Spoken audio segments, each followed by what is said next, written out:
Hey guys, Sir Owen Disney here. It is now Tuesday, and of course we'll talk a little Monday Night Raw. This was a mixed bag of a Raw tonight, and it was live in Cleveland, Ohio, so technically I probably could have went, but I don't have anyone that I know personally that likes to go to Cleveland, so I was not able to attend. Obviously we go when it goes to Columbus, but that's only for television tapings. Obviously, there is a SmackDown house show coming up, and we're not going to that. But there's always that. I learned my lesson from last night's video. I definitely wanted to get something to drink before I started. So, let's talk about what happened on Raw last night. And like I said, a whole bunch of just strange things happened. Excuse me.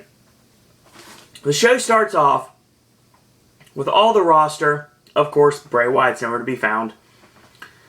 And that's pretty normal. I mean, Eric Rowan and Luke Harper were there, but Bray wasn't there, obviously. Doesn't play with his character. And obviously, when The Undertaker was an active competitor, he did not stand atop the ramp whenever everyone else did. So, here comes Triple H and Stephanie, and they glad hand Seth Rollins, and they smirk at him as they walk to the ring. And they're going to announce who will be joining the current participants in the Money in the Bank ladder match for the vacant WWE World Heavyweight Championship. The current participants include the Viper Randy Orton, Bray Wyatt, Alberto Del Rio, Sheamus, and Cesaro. So that's what we have here. And they're going to pick the final two participants in a very special way. Number one, there's going to be a battle royal. But not everyone's going to be involved. Certain superstars who don't know how to adapt and they don't know how to evolve, they're not going to be included. Those being, of course, Roman Reigns and Dean Ambrose, as well as John Cena, all people that made the Authority's life a living nightmare last week on Raw. So they will not be involved in the match. But John Cena, don't worry, because you're going to get your chance to have a chance to qualify as well. And by qualifying, you can get into the Money in the Bank ladder match the old-fashioned way, earning it. And earning it meaning making good on a promise that Stephanie made a while back for there to be a stretcher match at Money in the Bank between then WWE World Heavyweight Champion Daniel Bryan and Kane. So, to not make Steph out to be a liar, Triple H makes a stretcher match for John Cena against Kane for our main event tonight on Raw. So, they wheel out the ambulance and they pull out a stretcher, and then Kane comes out for no apparent reason and then goes to the back. So that was really pointless. So we set up our main event, which is going to be Kane and John Cena. Oh goody, gumdrops. The excitement is killing me. First match of the evening, it is a third in the series that started out on SmackDown, then went to main event, and now it is here on Raw. It is Dolph Ziggler taking on Seth Rollins. This match was really good, and I'm not surprised it was very good at all, because these two actually have really good chemistry in the ring together. Let's talk about the match from the commercial break pickup. With a cover from Rollins, Dolph kicks out at 2, and a chin lock is locked on, like a modified rear chin lock with a knee firmly planted in the lower back. Dolph, of course, creates separation with the jawbreaker, as always, and charges in. Rollins sidesteps, and the Rob Petrie basically sends Dolph to the floor. Rollins sets up for the tope, and Dolph's seen this movie before, and of course stops him with a right hand. He charges in with a big splash in the corner into the 10 punch, and ducks Rollins' clothesline off the ropes, and nails him with a hooking clothesline. Nails the reverse neck breaker, but it's countered this time into a boot to the back of the leg, and the leaping kick, the enziguri kick from Rollins, sends Dolph to the canvas. He goes for the blackout, but it misses, and Dolph plants Rollins with the exclamation point DDT. Gets a 2.5 off of that. Really nice near fall there for Dolph. Got the crowd into it, given the fact that Dolph is a Cleveland boy, and he wasn't announced as being from Hollywood, Florida, where my good friend John is from. But no, he was actually announced as being from Cleveland, Ohio, which is a legitimate place that he is from, obviously. He has a lot of you check Cleveland sports, you could definitely see the name Nick Nemeth come up whenever you look at high school wrestling. And I believe maybe, I don't know if he has a collegiate wrestling background, and I know he has a high school wrestling background, but there's always that. So him and The Miz are legitimately from Cleveland. There was no Miz tonight. There was a rumor that The Miz would return tonight, but apparently he's going all Hollywood, and he's going to do the I'm from Hollywood Andy Kaufman gimmick, except for wrestling women, and that's obviously a heel gimmick, and him returning in his home city would probably not be a good idea, so they held it off, and I have a feeling you're going to see The Miz on SmackDown this week. That's my guess, at least. Anyway, we go back to the match. He charges in. He gets the elbow up, does Dolph, and the high crossbody off the ropes into the punches, and he goes for the name dropper. It gets countered, going for the turnbuckle powerbomb. Dolph counters into a sunset flip, gets a 2 out of that. A spinning back kick catches Dolph like a glancing blow to the side of the face, and he charges in. Dolph ends up countering with a sleeper hold. Sleeper is applied, and a float over backdrop suplex lands on his feet, and he tries to roll him up. Standing switch reversal, and Dolph finally hits the name dropper 1-2, and Seth Rollins kicks out. So he goes for the zigzag, and just like most opponents otherwise, he gets swatted off like a fly. Rollins springs to the middle rope, and a standing moonsault. He lands on his feet, and he gets rolled up from behind, 1-2, and a kick out. Exclamation point DDT is countered into the turnbuckle powerbomb, and Dolph is down and out, so basically Rollins is going to make him feel the pain, and he's going to pound him in the back of the head, rabbit punch style. So basically this allows for Dolph to take a tremendous beating to the back of his head. And the turnbuckle powerbomb does connect again, and he comes off the ropes with the blackout. And before a pinfall attempt can be made, Dean Ambrose comes in street clothes and jumps his former Shield brethren, and Rollins runs away like the coward he is. Ambrose gets on the mic, says, "This won't be over until I get my hands on that rather punchable face of yours. Come down here and fight me like a man." Of course, we see Triple H on the Tron, and basically he says, "You know what, we understand you want to fight.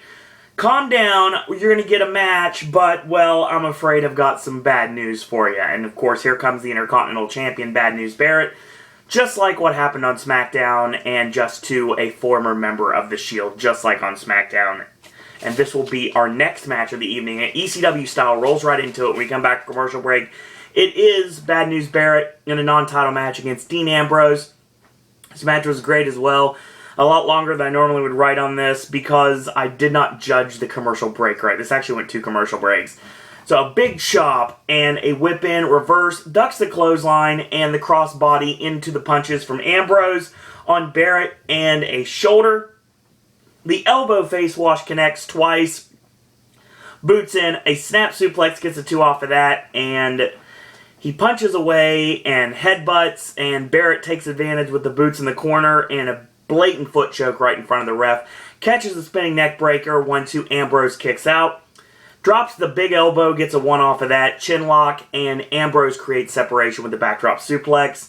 And a back kick off the ropes catches Ambrose flush in the midsection. A boot to the head gets a 2 count from Barrett, and he gets him in the corner with the repeated knee strikes and a big overhand right. Ambrose explodes out of the corner and pounds away on the Intercontinental Champion and clotheslines Barrett over the top rope to the floor. He nails the pescado. This time it does connect. Unlike what happened when he did it to Bray Wyatt on SmackDown, he ate the Uranagi into the side of the ring apron for good measure. But no, this did connect, and he sends Barrett face first into the steel steps, tosses him in, goes to the middle rope, and Barrett basically clotheslines him off the middle rope to the floor. And Ambrose lands on the ring apron awkwardly, and then furthermore lands on the floor with the injured shoulder from the match against Bray Wyatt on SmackDown I talked about yesterday. So, of course, his shoulder's all out of joint right now, and Barrett definitely going to be the opportunist to take advantage. So, basically, on top of this,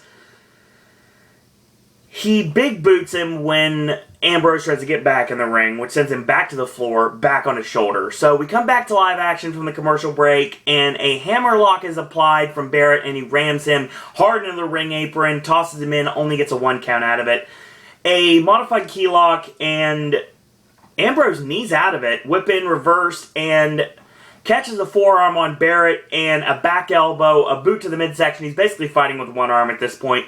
Charges in with a shoulder and the elbow face wash. Whip in, reverse, and charges in. He gets the elbow up, and a tornado DDT nailed on Barrett, 1-2, and the Intercontinental Champion again kicks out. Whip in, reverse, into a straightjacket neckbreaker off the ropes, gets a 2 off of that, and he ties him up in the corner, and instead of doing his, crazy punches, he does snap jabs, because obviously he's only fighting with one arm. It's wrestling psychology, folks. It works every time. And he comes off the ropes to, of course, hit the front drop kick, and instead he eats Winds of Change, 1-2, and Ambrose kicks out. So he goes for Wasteland, which Barrett doesn't seem to be able to hit anymore, and it gets countered by Ambrose into a crucifix roll-up, 1-2, and a kick out. So a big right hand, of course, knocks him back through the middle rope, and he ricochets back with a jawbreaker lariat.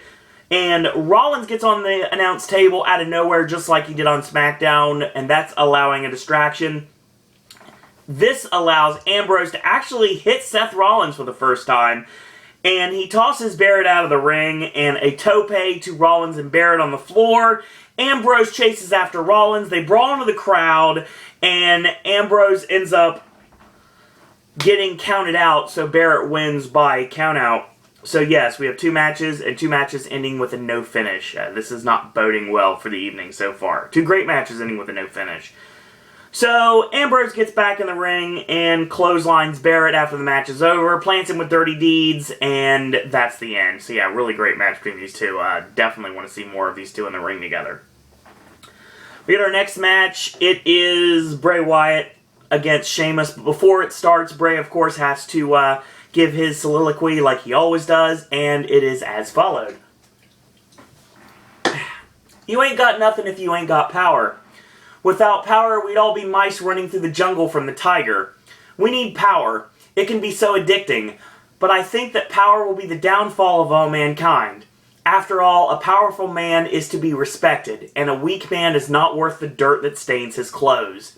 Power and influence, that's my game. As I stand before you, that represents all the power that I could ever need. He points up to the WWE World Heavyweight Championships hanging high above the ring at all times here. Look at my brothers. They are by all societal definitions outcasts, but funny how the world works. At Money in the Bank, my brothers are going to beat the Usos and take every bit of power that they ever had. Power and influence. At Money in the Bank, I'm going to climb that ladder and make the world mine forever. Hanging above this ladder is my absolution. Hanging above this ladder is my glory. And hanging above this ladder is the change that you have all been praying for. All I have to do is reach up and take it. And when I do, I will truly be able to say that I have the whole world in my hands. And of course, Bray sings along with the Cleveland crowd, and that's the end. So yes, really awesome way to start off this, and Sheamus comes down and basically tries to mess with his day, and we end up to this match. It is Sheamus and Bray Wyatt. This match was good as well, and like I said, Sheamus matches are good when it's somebody that works just as snug and tight as he does, and when it's not, and it doesn't really go the right way. There was a little bit of confusion in this match at some points, but it got on track rather quickly, and we come back, and there's a chin lock that's applied. Sheamus punches his way out, and a headbutt just drops Sheamus like a bad habit. 1-2, and Sheamus kicks out. The mounted punches and the senton does not connect with the chest of Sheamus. It connects with the knees of Sheamus as he got his knees up on the leaping back senton. They trade blows on their knees and a whip in reverse, and of course Sheamus takes his offense. Axe handle, charging shoulder, running knee, which misses, ducks the clothesline, and Bray Wyatt flattens him with the Fall of Humanity. Gets a 2 off of that, goes for the Uranagi, and of course Sheamus viciously elbows his way out, tosses Bray over the top rope to the apron, and he goes for the clubbing blows. It connects. The Finley roll, and Bray elbows his way out. Clothesline viciously to the back of the neck. And a big uppercut kind of whiffs, actually, to be honest. Didn't really look that great. It was okay. Reverse on the whip, and ducks down, gets kicked in the chest for his own measure, and gets caught off the ropes, and Sheamus nails Bray Wyatt with the over-the-shoulder power slam. Harper and Rowan pull Sheamus over, which calls for disqualification. Once again, I stress this. 3 matches down, 3 no finishes. It does not bode well for the rest of the evening. And if only I knew then what I know now. So here comes the Usos, because of course they have to make the save whenever somebody's in trouble, and they get tossed in the ring. So Rowan and Harper put the ladder in the ring, and Sheamus with a Finley roll on Bray Wyatt on the floor, which takes him out completely. Usos super kicked the ladder into the Wyatt family in the center of the ring, and a battering ram with the ladder. Sheamus holds the ladder rather interestingly. He holds it to make sure it's in place. The Usos run up, or should I say in this case, walk up the ladder, and they do the Samoan suicide dive onto Eric Rowan and Luke Harper on the floor. Sheamus tosses the ladder onto Rowan and Harper, and it really looked like it dinged Rowan pretty deviously in the top of the head, because I know the deal with selling, I know the deal with literally being in complete pain. It's actually happened to me before in a match. It wasn't really selling, it was the fact that I was legitimately in complete pain, and Eric Rowan got the top of his rather bald head dinged with that very vicious aluminum ladder. So yeah, that was definitely a vicious streak there. Paul Heyman's in the back talking to Renee Young, and he basically says Cesaro will win. That's not a prediction, it's a spoiler. So basically saying that Cesaro is going to be walking out with the WWE World Heavyweight Championship come Money in the Bank in a couple weeks. I'd like to see that happen, but I don't think it will happen, sadly. So of course, because Jinder Mahal and Drew McIntyre got future endeavored, Heath Slater is a man by himself, still looks like Van Hammer. And he is going to face off against Rusev. Well, JBL makes a critical error on commentary and calls him a one-man band. JBL, can you explain why he's a one-man band? I don't think you can. So, Rusev, of course, talks about Russia. Rusev and Lana both talk about Russia, as always. Lana looks great. Rusev rambles on about Russia, as usual, talking about putting over Putin. Still looks like Anderson Cooper. And basically, that's all said. Heath Slater gets on the mic and basically says, you know what? He basically, okay, in essence, he becomes the Jeff Foxworthy characterization that Trey Parker and Matt Stone created for South Park. You know, like, you don't like America, you can get out. Basically saying, is like, you always talk about Russia being so great. If you like it so much, why don't you just go back there? And basically, like I said, you don't like America, you can get out. That's exactly what I read on my notes here. And he basically says that week in after week I have to listen to this, but now I'm the American rock star in the USA, baby. And, of course, this match is short. Slater gets a little bit of offense, but eats the Muay Thai kick, and he gets squashed like grapes. So, yeah, Accolade finishes it. Of course, after the match is over, he keeps the Accolade on, and Lana's the only one to get him to break. And, of course, they drop the Russian flag, and that's the end. So, yes, he wins, and he still has his gold star, so that's all that matters. So, yeah, that was it. It was that. So, yeah, we had a really juvenile segment I really didn't like at all. With there was some coffee involved. Roman Reigns basically spikes Triple H and Stephanie's coffee. Triple H's coffee got spilled on Vicky, and Stephanie drank hers, and this allowed for Stephanie to throw up everywhere. Yeah, this was a horrible segment. Vicky was put in charge. So, Roman Reigns basically says to Vicky, do the right thing, stick it to the authority. You may be fired for this, and you may not, but at least go out with a bang and put me in the Battle Royal. So she basically is covered in Stephanie's vomit, and she says, sure, why not? So that's what we happen. So we get Kevin Hart in the back, who, for those of you that know from the AJ's movie reviews, I'm really not at all a fan of, and I'm really completely dreading Think Like a Man 2, because I hated the first one, and I don't like Kevin Hart. I mean, I don't hate Kevin Hart as much as I hate Melissa McCarthy, so hopefully we don't have Melissa McCarthy on Raw. That would really, really suck. And, yeah, Kevin Hart's there, and, of course, the Rosebuds show up with Adam Rose, and Adam Rose looking a little bit like Truth Martini, the late, great Truth Martini at this point, and, yeah, that was interesting. I would say that was kind of cool from him to do that. He's still wearing the Wonka glasses, he got the top hat, so I wanted to make that known there. So yeah, that's basically what I had with this. Oh my god, it's been such a long day. I apologize. I totally did not... I don't know why I'm thinking... I don't know. I was thinking someone else. Truth Martini's not dead. Good lord, I feel terrible. Yes, Truth Martini is not dead. He's House of Truth, Ring of Honor. Sorry, I haven't watched much Indies in a while. I was actually comparing him to someone else as well. I know off the top of my head who I'm thinking about. He was also a manager in Ring of Honor. But I can't remember off the top of my head who I'm referring to you. Yeah, I'm probably thinking about Larry Sweeney, to be honest. I don't know why I compared him to... I said Larry Sweeney, of course, is the one who did pass away, and I feel really bad about saying that. So hopefully, I'm sorry to say that, and I was not trying to say anything bad about Sweeney or Truth Martini and call him dead or anything like that. Hopefully, please understand I completely messed that up, and I totally apologize for that. So please don't, downvote me or anything like that, or thumbs down me because I said that. Truth Martini is awesome, and I guess it's just been a really long couple days, so yeah, that's probably why I said what I said, so I apologize for that. Well, like I said, Adam Rose does have the Wonka glasses like he did on SmackDown. He's got the Truth Martini hat, and he's trying to get Kevin Hart to join the Rosebuds. Well, that didn't really go very well because Kevin Hart doesn't really understand what the Rosebuds really are. Basically, they started singing the chant, and Rose and company were kind of scaring Kevin Hart, I guess, if you will. So that's pretty much leading to what we get next.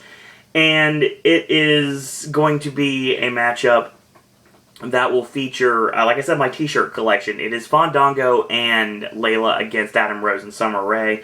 This match is really short. Kevin Hart comes out wearing one of the ugliest shirts I've ever seen in my life.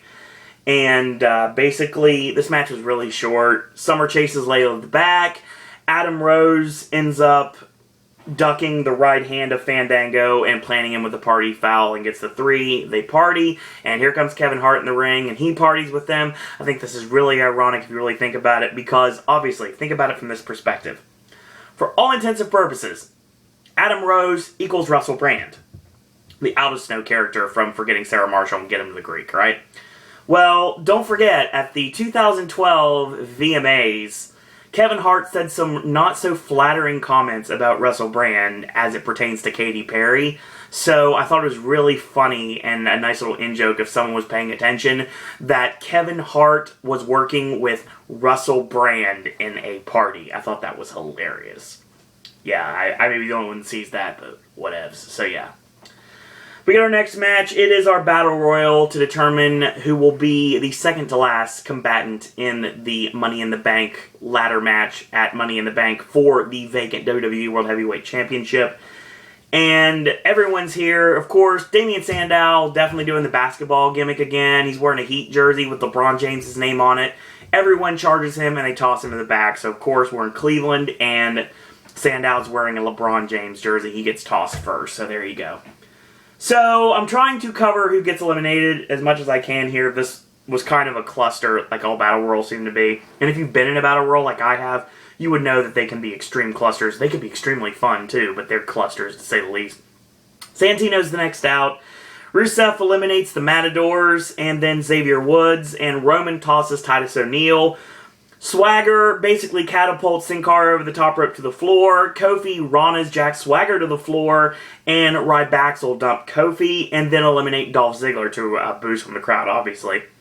Roman Reigns ends up catching Fandango with a Superman punch, which knocks him off the top rope to the outside. And Roman low bridges Ryback when he charges in, and then he tosses Curtis Axel to do the Ryback hat trick there. Bo dumps Rob Van Dam as Roman Reigns eliminates Bad News Barrett, and Big E ends up getting dumped by Bo. Bo tries to toss Roman Reigns, but he lands on the ring apron, and Roman makes Bo eat the spear and tosses Bo over the top to the floor. Your final two are Roman Reigns and Rusev. So they battled momentarily. There's an avalanche, and he gets caught with a clothesline in the corner, and Rusev is on the ring apron. And he catches Reigns with a shoulder block, and a Superman punch knocks Rusev off. So yes, we had a win for Roman Reigns, who wasn't even supposed to be in the match. he is now going to be heading to Money in the Bank to compete in the ladder match for the vacant World Heavyweight Championship.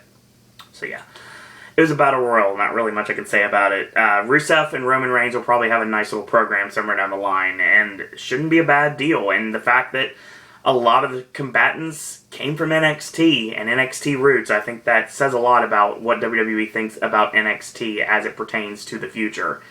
So there's also apparently going to be, there's some rumors right now that NXT is going to be downsized. Production values are going to be changed a bit for the next tapings, and it sounds like there's going to be a couple superstars that may no longer be employed. WWE, I implore you right now, please fire Mojo Rawley. Please fire him now. He does not need to work for the company anymore. That's all I need to say. I don't care if he has merch or not. You can sell it for like cheap. So, my nightmare comes true as Cameron gets a match against Paige. Cameron sucks in the ring. She's not a good worker at all. She's trying, but yeah, it doesn't work. And it really seemed like with Naomi in her corner, they're trying to break up the Funkadactyls, and I think that's what the direction we're going to go. So obviously, Brie is off television now because she quit the company. So Nikki is basically, she worked Alicia Fox on Superstars. I don't know if it was televised or if it was the dark match. I think it was televised. I think it was the first match on Superstars, if I read the results correctly. But yeah, this match is really bad, and Paige ends up forcing Cameron to tap out for the PTO. No Alicia Fox, and a win for Paige. So yes, I see Paige on my television. I'm a happy guy. So all week, there has been whispers about who was Cody Rhodes going to find to be Goldust's new tag team partner. And talking about a lot of buzzwords like, it would magnify your magnificence, and it would be astronomical. And the funny thing is a lot of people were posting about, we might see the return of Max Moon. No, that reference would probably be lost on 99% of the current WWE universe. I'm in the 1% there, because obviously I know who Max Moon is. So, Goldust comes out and he brings out his new partner. His partner is Cody Rhodes in gold paint and a Goldust style gimmick, looking like every bit of a gold and black version of Starman from the Pro Wrestling Nintendo game. And completely looking like Chris O'Donnell's Robin from Schumacher's Batman. So yeah, there was always that. And Goldust and Cody's new gimmick is now Stardust, which is an old Dusty Rhodes gimmick back in the day. It's really funny that, yeah, I think they may need to worry about the name, because I got a feeling David Bowie's lawyers are going to be calling Jerry McDevitt very soon to try to sue for gimmick infringement. At least his name's not Ziggy Stardust. That would be the team with Dolph Ziggler. Market people. So, yeah, they work over Rybaxel, and Cody, with not the springboard missile dropkick, Stardust hits a springboard into a blunt elbow right to the top of the head, and Stardust nails Curtis Axel, ducks the clothesline, and an awkward, like, toss-out shoulder, and he plants him with a Diamond Dust. Gets the 3 off of that. So, Goldust and Stardust are the tag team, and Stardust wins with the Diamond Dust. So yeah. For those of you that don't know much about Masato Tanaka, basically the Diamond Dust is, if you were watching the match, is the reverse DDT position and somersault into a front flip stunner. Basically, this is also a move called the Dead Sea Drop that Shark Boy used to do back in the day too. So yeah. I don't want to talk about this next match. It's John Cena and Kane. It's Money in the Bank. Final qualification. Final participant in Money in the Bank is on the line. And it is John Cena and Kane. I'm sure you probably know where we're going with this. This match wasn't good. It was way too long. Way too long. So, Cena ends up AAing Kane through the table. And he literally fireman's carries Kane up the ramp. And he decides that he tries to muscle him up on the stretcher. Kane falls off. And Cena puts Kane on another stretcher, which just happens to be there. So Seth Rollins and Randy Orton jump out of nowhere and attack, and Rollins clothesline Cena in the ring, RKO on Cena. Think about that. RKO on Cena, okay? So Ambrose hits the ring, attacks Seth Rollins. He tosses Randy Orton when Orton tries to toss him out, and Kane ends up chokeslamming Ambrose. During this time, John Cena was hit with the RKO, which used to be a finishing maneuver at one point. But no, not this time, because Cena gets up, and when he charges in, he low bridges, and Kane goes over the top to the floor. Cena tosses the ring steps at Kane, and puts Kane on the stretcher, pushes him up the ramp. Kane sits up right before he's about to go over the line, and grabs Cena in the goozle, goes for the choke slam, gets countered, AA literally on the stretcher, and he just nudges him over the yellow line, and that's the end. So yeah. Yeah, this match wasn't good at all. I don't want to see another John Cena and Kane match ever again. Yeah, I mean, say what you want about John Cena not selling and everything like that. I guess it made sense because it had to be the finish, but yeah, I think it could have kept him down just a little bit longer. Maybe. But then again, don't forget, after the RKO, you have the attack from Ambrose on Rollins, and all the jockeying for position and tossing Orton over the top eventually, and then Kane with a chokeslam on Ambrose. And all this happens before Cena gets up, and of course, low bridges Kane, tosses the steps, hits the AA, and yeah, that's it. So yeah, that match wasn't fun. Yeah, this match the crowd was interesting tonight, chanting CM Punk a bunch, actually. So, what would I recommend on this show? Let's say right now, I'm definitely going to recommend Dolph Ziggler and Seth Rollins. I really enjoyed that match. Bad News Barrett and Dean Ambrose, definitely would recommend that. Bray Wyatt and Sheamus, it took a bit to get started, but once it got started, it actually worked pretty well. And the Battle Royal, if you like Battle Royals, it wasn't bad. And just if you want to see the new Stardust gimmick, check out the match against Ryback. So it's like less than 3 minutes long. The main event, I wouldn't waste my time. It wasn't really anything we haven't seen before. And stretcher matches aren't the greatest stipulation matches anyway. So yeah, that was Raw from last night. So yeah, it was kind of a mixed bag. No Miz on the show, really interesting given the fact he's a Cleveland boy, but like I said earlier, I think it's because his I'm from Hollywood gimmick is going to be a heel gimmick, and I think he comes back on SmackDown this week.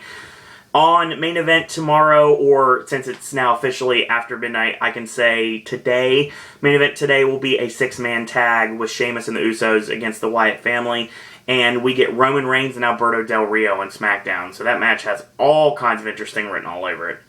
Interesting to see where we go from here. We have 2 weeks till Money in the Bank, and we will crown a brand new WWE World Heavyweight Champion. No mentioning of a separate Money in the Bank briefcase being on the line. So who knows if that's been abandoned or if we're going to get that information starting next week on Raw, a week from today. I think that may be the case. We basically crown the contenders for that match somewhere down the line, and that means we only have a week to do it. So yeah, if that match is going to happen, it needs to happen soon, and we need to basically formulate what's going to happen with the undercard for the pay-per-view. So yeah, that was Raw, and like I said, I apologize for the Truth Martini, Larry Sweeney thing from earlier, so hopefully, please don't be upset. I apologize, I understand, I'm not trying to say anything about Truth Martini being dead. That was an accident, I apologize. Just drop it, we'll completely just let it move over the back, and we'll completely forget I said it was an accident. I'm sorry. This is the reason I don't edit, I apologize. So there. So, wrestling fans, it looks like you're going to be joining me in the next couple days. We're going to talk TNA Slammiversary, and we could be going back to Impact. I think it's a very good possibility Impact will be in the next couple of days. We're also going to be talking about NXT and SmackDown over the weekend, and we're leading into Raw next Monday night. Of course, if you're a regular Pop viewer, you know that we got Halloween Horror Nights videos coming soon, maybe a Hollywood video coming soon, but definitely Orlando video definitely coming before the week is over, as well as AJ's movie reviews. We're going to be talking about a lot of limited release movies, as well as the releases that we're going to be coming to your local Cineplex, which are Jersey Boys and Think Like a Man 2. So yes, we get to skewer Kevin Hart on camera. It's always fun to do that. Brand new verse is coming this week, and it's going to be fun, and next week's verse is actually already planned, so yeah, that's going to be fun. We're going to go a little gangsta next week, and not gangsta with an A, but gangster with an ER, so yeah, that's going to be next week's verses. This week is going to be a little bit of creatures, I guess you would say, like alien creatures, I guess the best way to put it without giving anything away, or maybe I just did, who knows. So, thank you for watching, and in the meantime, if you like these videos, tell your friends about them, leave a comment, do subscribe, and help spread the word about Pop. If you like our Facebook fan page, literally do that. Like our Facebook fan page. It is Sir Owen Disney Pop on Facebook. Send me a friend request on Facebook. It's Owen Disney. If you'd like to follow me on Twitter, you're more than welcome to. It's at Sir Owen Disney. And last but certainly not least, if you want to send your thoughts, comments, queries, and opinions, you want to talk wrestling, Disney, Universal, Halloween Horror Nights, anything under the spectrum, ask me questions that I would never answer on this channel for good reason. Or if you'd like to become a podcaster yourself, send your videos and send all your contributions to suroanddisney@gmail.com. In the meantime, I do want to thank you guys and girls out there for watching. And until tomorrow, boys and girls, that's all I got to say about that.